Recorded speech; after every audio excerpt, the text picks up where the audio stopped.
आप सभी भाई बहनों को भाई दूज की हार्दिक शुभकामनाएं। भैया दूज दिवाली के तीसरे दिन यानी कि कार्तिक मास के शुक्ल पक्ष की द्वितीया तिथि को मनाया जाता है। जिस प्रकार से रक्षाबंधन का त्योहार भाई बहन के प्रेम का प्रतीक होता है, उसी तरह से भाई दूज का पर्व भी भाई और बहन के प्रेम का प्रतीक माना जाता है। इस दिन बहनें अपने भाई के मस्तक पर तिलक लगाकर उन्हें सूखा गोला भेंट में देती हैं और बदले में भाई भी उनकी रक्षा करने का वचन उन्हें देते हैं।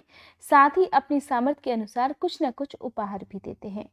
भाई दूज को भ्रातृ द्वितीया भी कहा जाता है और इस दिन माना जाता है कि जो भाई हैं उन्हें अपनी बहनों के घर जाकर वहीं पर स्नान करके भोजन ग्रहण करना चाहिए। अगर संभव हो तो आज के दिन यमुना जी में या फिर किसी भी पवित्र नदी में स्नान करना चाहिए। बहनें इस दिन अपने भाइयों को अपने हाथों से खाना खिलाएं तो कहा जाता है इससे उनके भाइयों की उम्र लंबी होती है। आज के दिन बहनों को अपने भाइयों को चावल जरूर खिलाने चाहिए।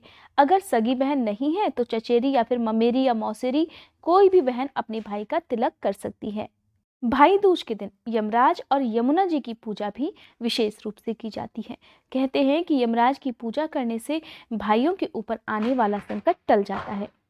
भाई दूज का त्योहार क्यों मनाया जाता है, इसके बारे में पुराणों में कुछ कथाएं प्रचलित हैं, जिनमें से एक कथा के अनुसार भगवान श्री सूर्यदेव की पत्नी छाया थी और छाया माँ सूर्यदेव से यमराज और यमुना माता का जन्म हुआ था। यमुना जी यमराज से बड़ा स्नेह करती थी। यमुना जी हमेशा से ही यमराज से निवेदन किया करती थी कि आप अपने प्रिय मित्रों सहित मेरे घर पर भोजन करने के लिए आओ, लेकिन यमराज कभी भी उनकी बात नहीं सुनते थे। तब एक बार कार्तिक शुक्ल पक्ष का दिन आया और इसी उपलक्ष्य में यमुना ने यमराज को निमंत्रण दिया और उस दिन यमराज को अपने घर पर आने के लिए वचनबद्ध भी कर लिया था। यमुना जी का प्रेम देखकर यमुना के बार बार बुलाने के कारण यमराज ने आखिरकार यमुना जी की बात मान ली। तब यमराज जी ने यमुना से कहा कि बहन, कोई भी मुझे अपने यहाँ नहीं बुलाना चाहता, लेकिन तुम हो कि मुझे हमेशा अपने यहाँ बुलाती ही रहती हो।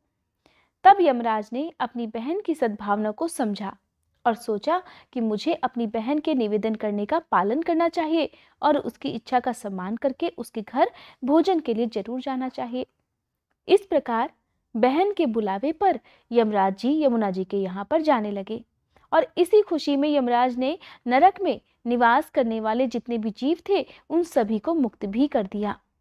उधर जब यमुना जी ने अपने घर पर यमराज को आया हुआ देखा तो उनकी खुशी का तो कोई ठिकाना ही नहीं था।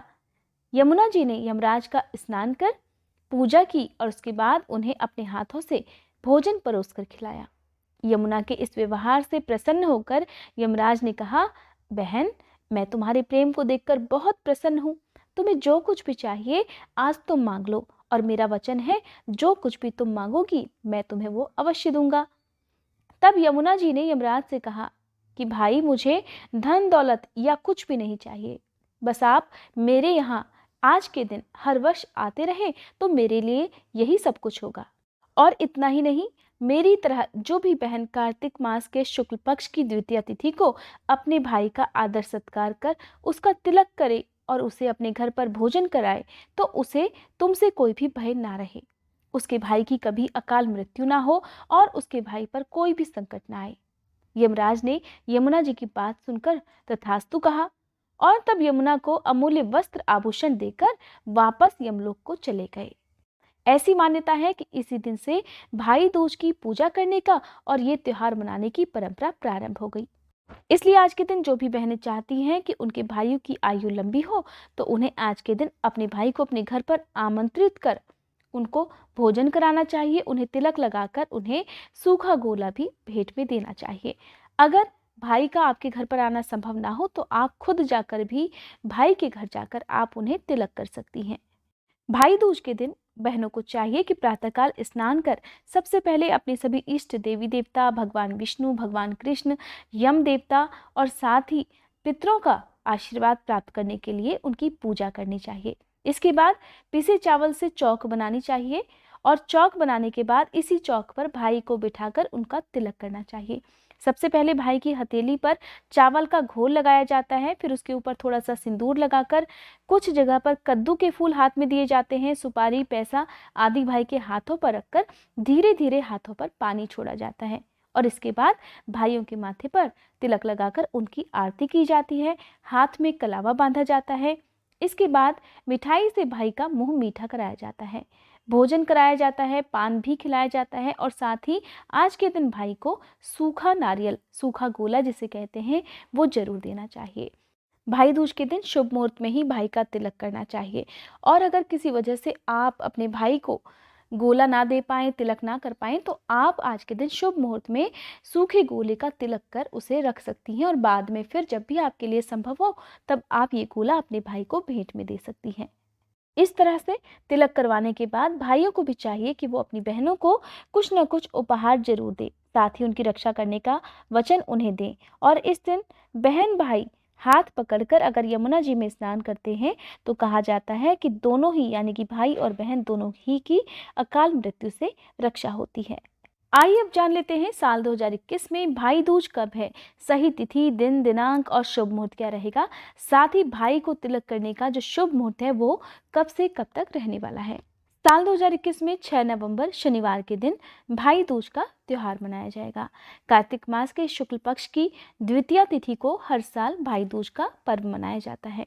भाई दूज के दिन द्वितीय तिथि प्रारंभ हो रही है 5 नवंबर की रात 11:15 से, जिसकी समाप्ति होगी 6 नवंबर की रात 7:45 पर।